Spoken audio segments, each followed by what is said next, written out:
The specialists handed me a timeline that felt more like a prison sentence.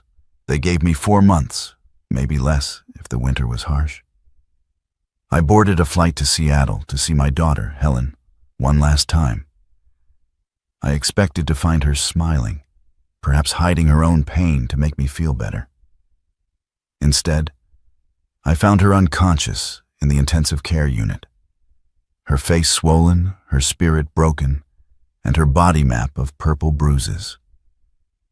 Before I get into the nightmare that unfolded, I want you to take a second to join us here.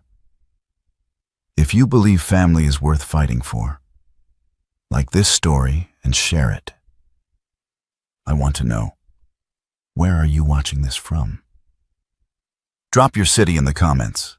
We are building a community here that looks out for one another, so please hit that subscribe button to stand with us. The plane's wheels hit the tarmac at SeaTac Airport with a violent thud that rattled my teeth. I hadn't slept in 2 days. Outside the window, the rain was coming down in sheets, blurring the lights of the terminal into long, weeping streaks of gray and neon. It matched how I felt inside. The doctor said I had 4 months left, so I flew home to see my daughter one last time. But I found her in intensive care. She was badly injured while her husband was out partying.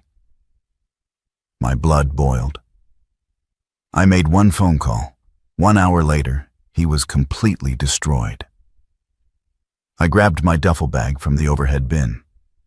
It contained 2 flannel shirts, a bottle of prescription pain pills for the fire in my chest, and a framed photograph of Natasha, my late wife.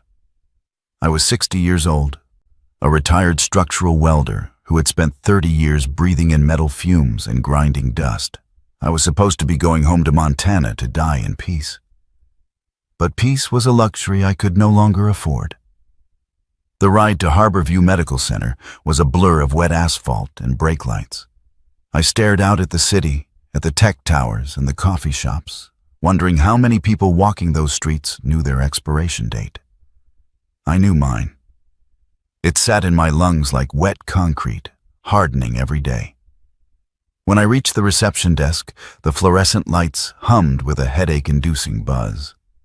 I gave the nurse my name. She looked at me with pity that I didn't want.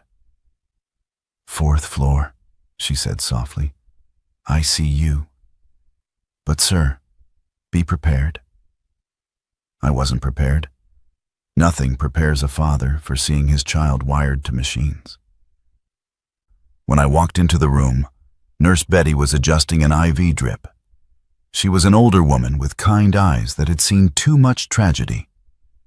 She looked at me, then at Helen. Helen looked small, fragile.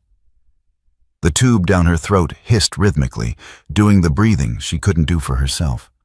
Her arm was casted. Her jaw was wired. But it was the silence that killed me. Helen had always been loud, a laugh that could crack a window. Now she was just a ghost in a gown. I pulled a plastic chair next to the bed, the legs scraping loudly against the linoleum. I took her hand. It was cold. Her fingernails were painted a soft pink, but one was broken, jagged at the edge. I closed my eyes, and for a second, I wasn't in a sterile hospital room. I was back in the backyard of our old house in Missoula. Helen was 6 years old, wearing oversized rain boots, stomping in mud puddles while Natasha laughed from the porch. "Frank, let her get dirty," Natasha had said. "It washes off." Natasha had passed away 10 years ago. Before she went, she made me swear on her Bible that I'd always be Helen's shield. "She has a soft heart, Frank. Don't let the world harden it." I squeezed Helen's cold hand. I had failed. I had let her marry Kennedy Blackwood, a man with a silver tongue and a heart made of coal. I opened my eyes. The heart monitor beeped, a steady electronic countdown. I had spent the last 3 years estranged from her, because I was too proud to accept that she chose a rich real estate heir over her father's advice. I thought I was giving her space. I was actually giving her to a monster. Mr. Callahan? Nurse Betty's voice was gentle. You need to know something. I didn't look up from Helen's hand. Tell me. This isn't an accident, she said, her voice dropping to a whisper. This is the 4th time she's been admitted this year. First it was a fall down the stairs, then a car accident. Then she walked into a door. But this, she gestured to my daughter's broken body. He went too far. I turned to look at her. Kennedy? She nodded. Mr. Blackwood has friends in high places. Every time we file a report, it vanishes. The security footage gets corrupted. The police take a statement, and then nothing. He pays people off, or his father does. They treat this hospital like a repair shop for his mistakes. A rage started to build in my gut, hotter than the sickness in my lungs. It wasn't the frantic anger of a young man. It was the cold, calculated fury of a man with nothing left to lose. I had 4 months. I could spend them dying, or I could spend them burning Kennedy's world to the ground. Where are her personal effects? I asked. My voice sounded like gravel grinding in a mixer. Nurse Betty handed me a clear plastic bag. Inside was her purse, a broken necklace I had given her for graduation, and her smartphone. The screen was cracked, a spider web of glass over the display. I pressed the side button. It lit up. No passcode. She never used one. I swiped open the gallery.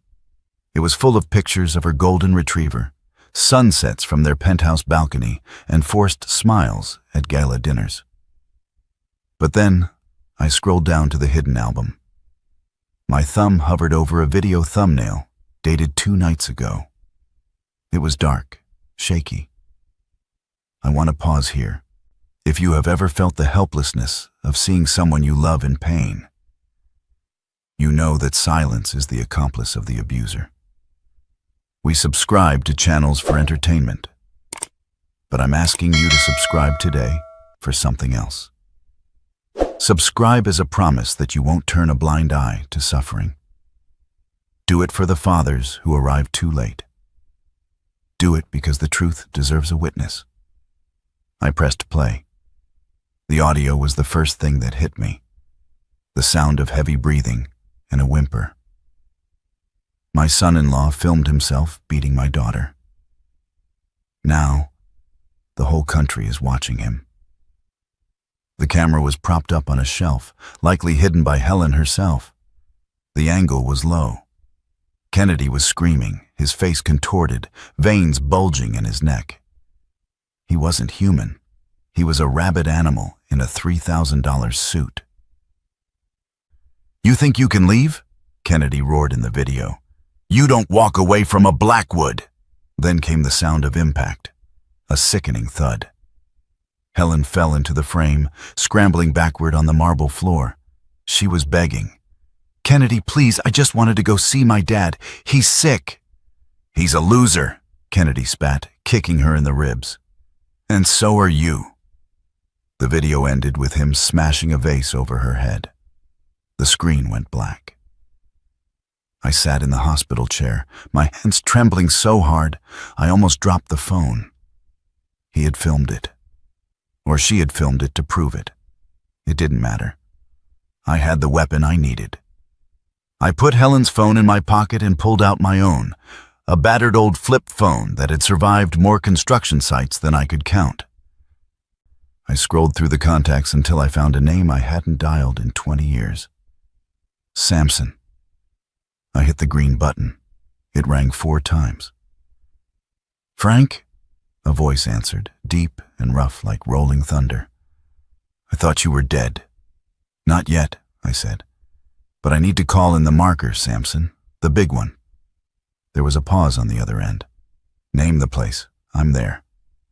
I don't need muscle, Samson. I need a ghost. I need someone who can take a digital life and tear it apart. I'm in Seattle. My daughter, her husband tries to kill her, and he's out partying right now while she's in a coma. Who is he? Samson asked. The playfulness was gone from his voice. Kennedy Blackwood, son of Reginald Blackwood.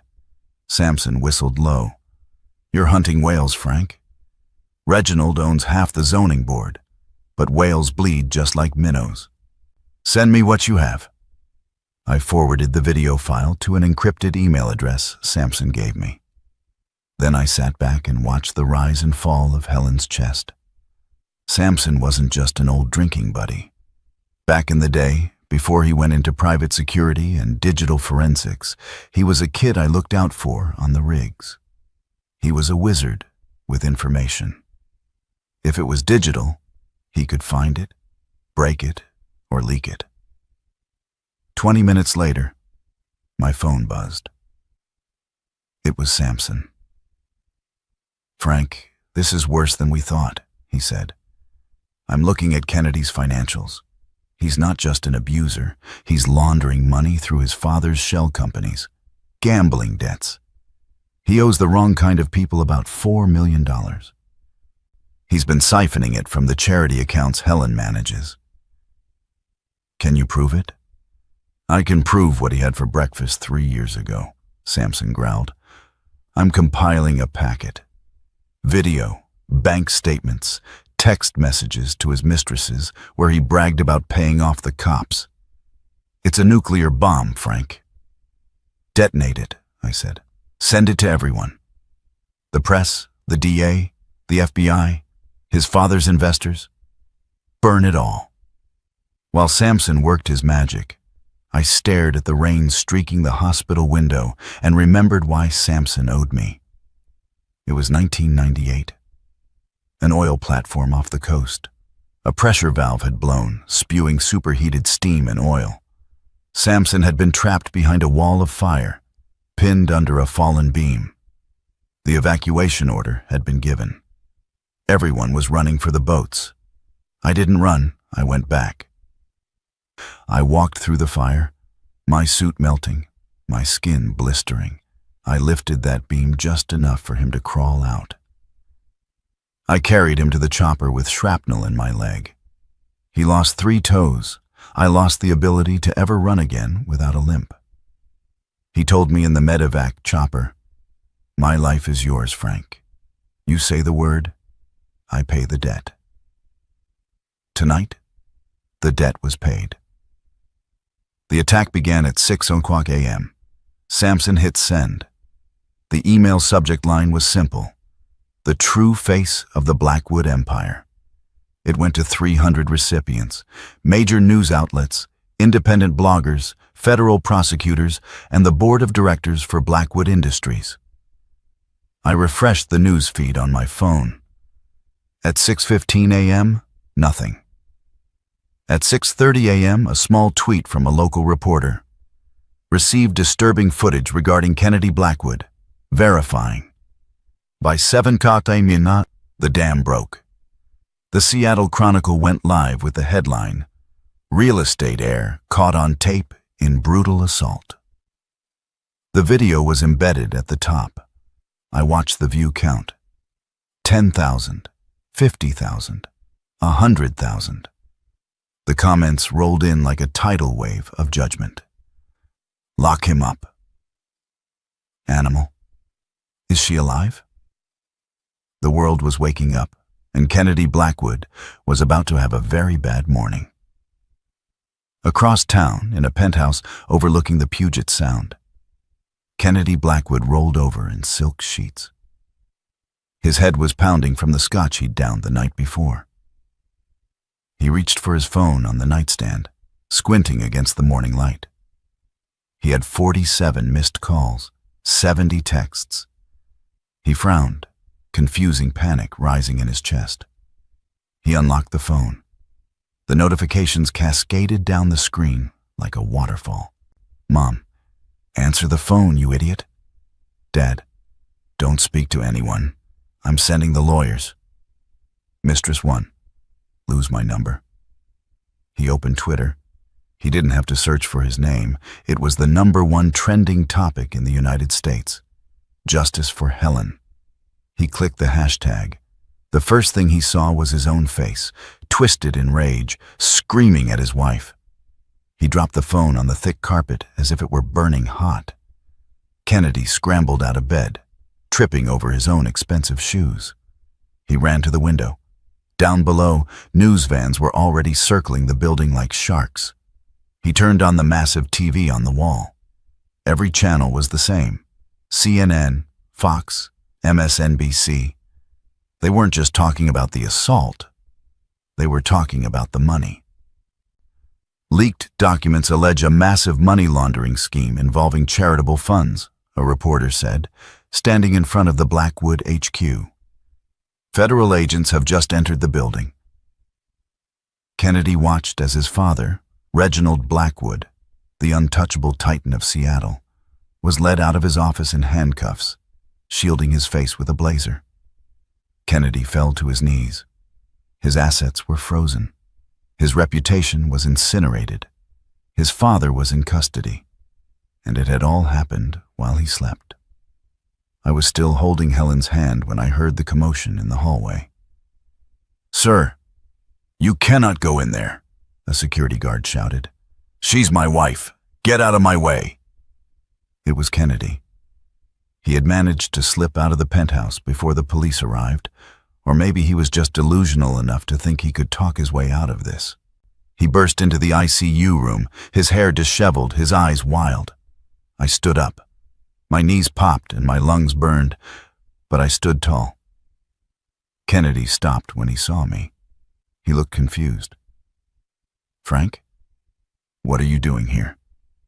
"I'm waiting for the trash to be taken out," I said calmly.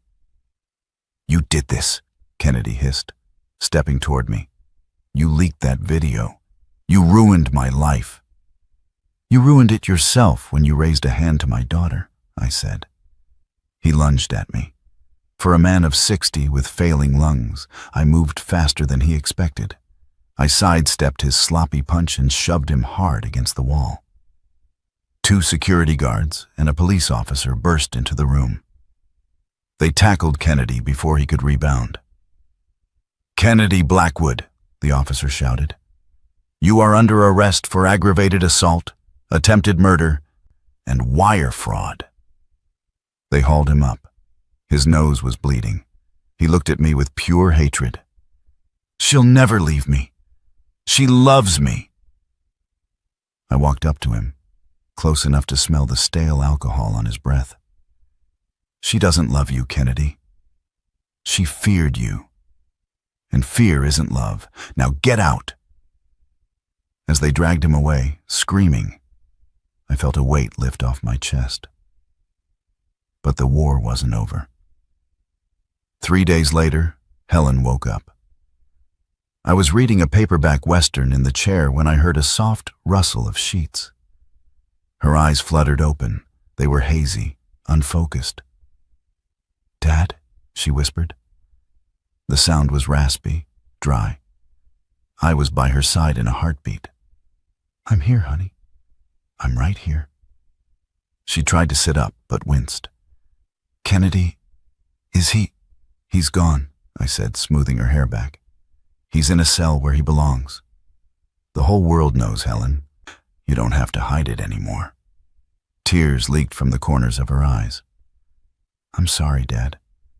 I'm so sorry I didn't call. I was ashamed." "No," I said firmly. "You have nothing to be ashamed of. I'm the one who should be sorry. I let my pride keep me away. But I'm not going anywhere now." The justice system, however, is a slow and creaky machine. Despite the video, despite the fraud, Kennedy's high-priced legal team found a loophole. A technicality about the custody of the digital evidence. 2 weeks later, Sampson called me. He made bail, Frank. $5 million. His mother put up the estate in the Hamptons. "He's out?" I gripped the phone until the plastic creaked. "He's out, and he's desperate. A man like that, losing everything, he's going to lash out. I'm tracking his ankle monitor, but Frank, you need to be careful. He bought a prepaid burner phone an hour ago. I'm at the hospital, I said. We have security. Security is for honest people, Sampson warned. Kennedy isn't honest. Watch your food. Watch your meds. Watch everything. That evening, a delivery man arrived at the nurse's station with a care package, a basket of gourmet muffins and expensive coffees. The card read, "From the Real Estate Association, get well soon." Nurse Betty brought it into the room. Look at this, some nice treats. My stomach growled. I reached for a muffin. Then Sampson's voice echoed in my head. Watch everything. Wait, I said, slapping Nurse Betty's hand away gently. Mr. Callahan, don't touch it. Who delivered this? Just a courier. I took the basket and walked it down to the security desk. Call the police, I told them. And get this tested. It took 4 hours, but the results came back from the lab.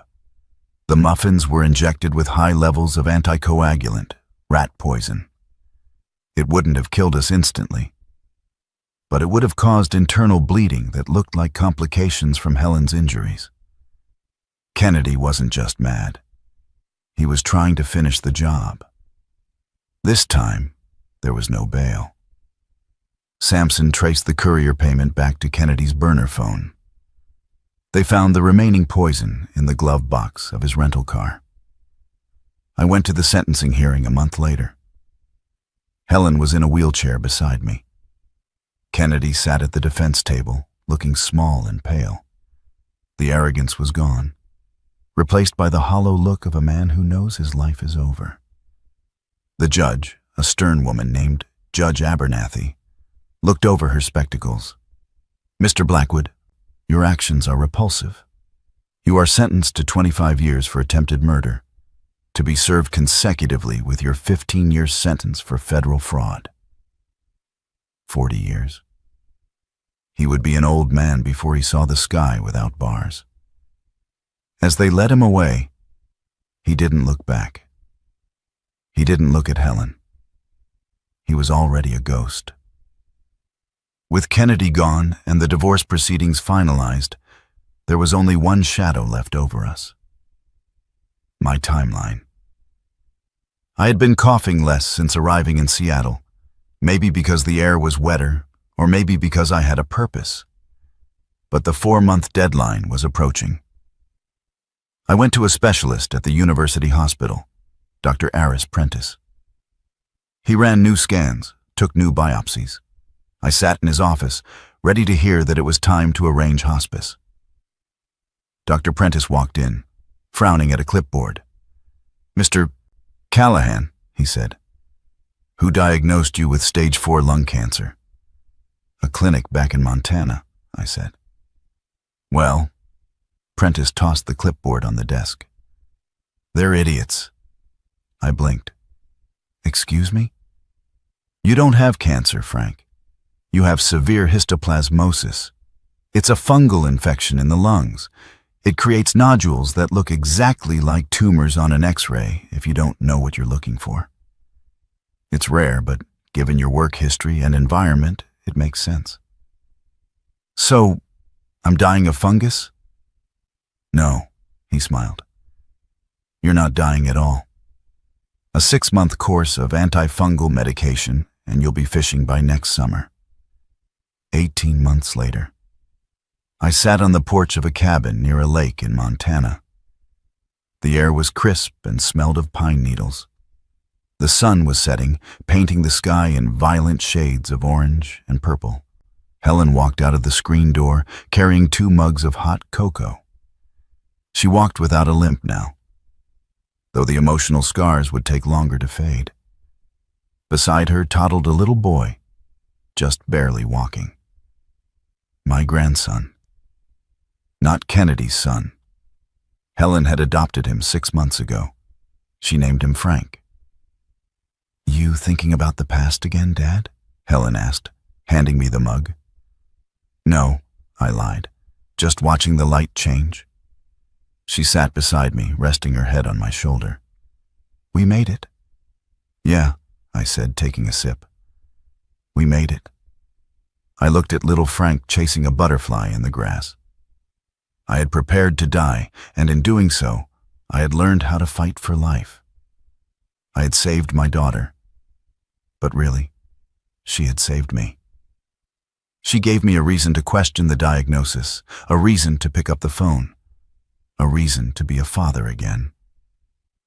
Listen to me closely. There are people in your life right now who are hurting in silence. Maybe it's a daughter, a neighbor, or a friend. They are waiting for someone to notice. Don't wait until you have a terminal diagnosis to open your eyes. Don't wait until it's too late to pick up the phone. Be the person who breaks down the door. Be the person who stays. If this story moved you, if you believe in second chances and justice, please subscribe to this channel. Share this with someone who needs to hear it. Let's look out for each other.